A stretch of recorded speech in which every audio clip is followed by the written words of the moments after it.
Hello, good morning. मैं मंजू किरण रायपुर छत्तीसगढ़ से। साथियों, मैं आप लोगों के सामने एक अपने जीवन की एक छोटी सी स्टोरी लेकर के आई हूँ। फूल खिलकर मुरझा जाते हैं क्योंकि वह कलियों से उतारे जाते हैं। आपके जीवन के जो मकसद है, ठान लो यारो, हर क्षण हर पल एक दिन वो जरूर संवारे जाएंगे। तो साथियों, सभी के जीवन का कोई ना कोई मकसद होता है।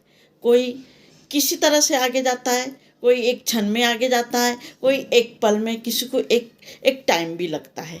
सफलता हासिल करना बहुत ही मुश्किल है, लेकिन उसे हासिल करने के लिए अपने आप में एक दृढ़ संकल्प लेना पड़ता है।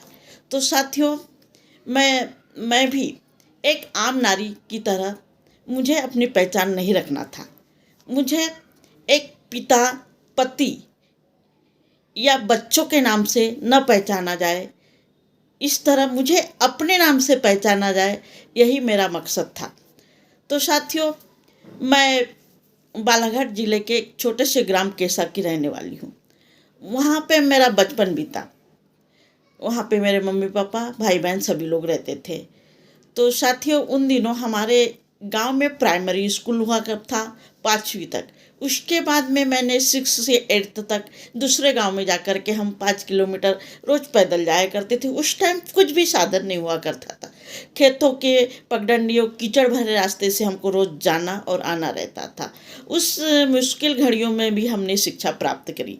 और फिर उसके बाद 9, 10, 11, 12 दूसरे यानी गांव में जा कर के शिक्षा हासिल करें।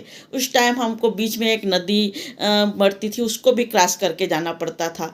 उस टाइम हम लोग के यानी कि कपड़े भी गीले हो जाते थे, तो भी हम संघर्ष करके आगे जाते थे। क्योंकि और मैं बचपन से ही मुझे था कि मैं कुछ अलग करूं और अलग अपना नाम कमाऊं। तो साथियों, इस तरह मैं बचपन से ही मंचिंग कार्यक्रम में हिस्सा लेती थी। स्कूल के सभी कार्यक्रमों में पार्टिसिपेट किया करती थी। मैं छोटे छोटे स्पीच, गीत संगीत, स्पोर्ट यानी सभी गतिविधियों में भाग लिया करती थी। फिर साथियों, जिन एक पड़ाव आया, 93 में मेरी शादी हो गई। शादी होकर के मैं भोपाल आई। भोपाल एक बहुत बड़ा शहर था। मैं गांव की बच्ची भोपाल आई। मेरी बहुत ही कम उम्र में शादी हुई। जब मैं 11th में गई तो मैंने बायो सब्जेक्ट लिया।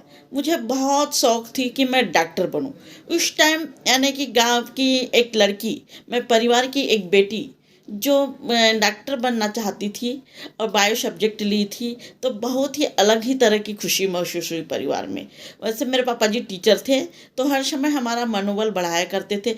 वे हमको बोलते थे कि बेटा, एक रोटी कम खाओ लेकिन शिक्षा जरूर हासिल करो और दुनिया में कामयाब बनो और अपना नाम अलग दिखाओ।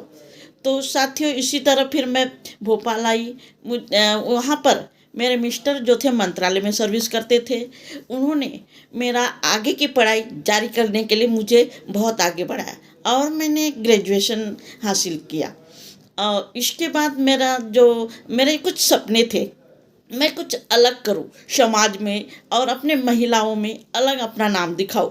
इसके लिए मेरे उसके बाद शादी के बाद बच्चे हो गए, तो मेरा जो सपना था छूट गया।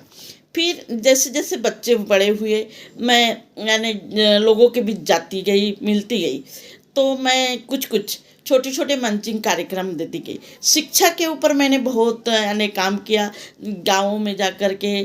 और महिलाओं को, उनको मैं मोटिवेट करती हूँ, बताती हूँ कि अपने बच्चों को ज़रूर पढ़ाओ, आगे बढ़ाओ और बच्चियों को भी घर से निकालो, उन्हें जीने के लिए पंख दो। तो साथियों, इसी तरह मैं मंचिंग कार्यक्रम छोटे छोटे कर कर के आगे बढ़ाती हूँ। और यानी कि मुझे आज समाज में या कहीं पर भी जाऊँ तो मुझे अपने नाम से जाना जाता है।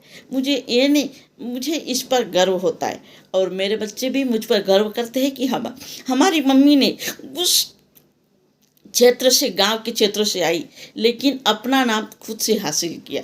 साथियों, कामयाबी किसी भी तरह किसी को मिलती है, किसी को शोहरत से, किसी को दौलत से, किसी को अपने पिता के नाम से, पति के नाम से, लेकिन मुझे एक अलग हट कर के अलग दुनिया बसाना है और उसी पंखों को उड़ान देने के लिए मुझे अब लगता है कि मेरे सपने ज़रूर साकार होंगे। जब से मैंने संदीप अडेरा सर की क्लास ज्वाइन करी तो मुझे अंदर से बहुत ही खुशी महसूस होती है। मुझे लगता है कि मैं एक अपनी अलग पहचान बनाऊंगी।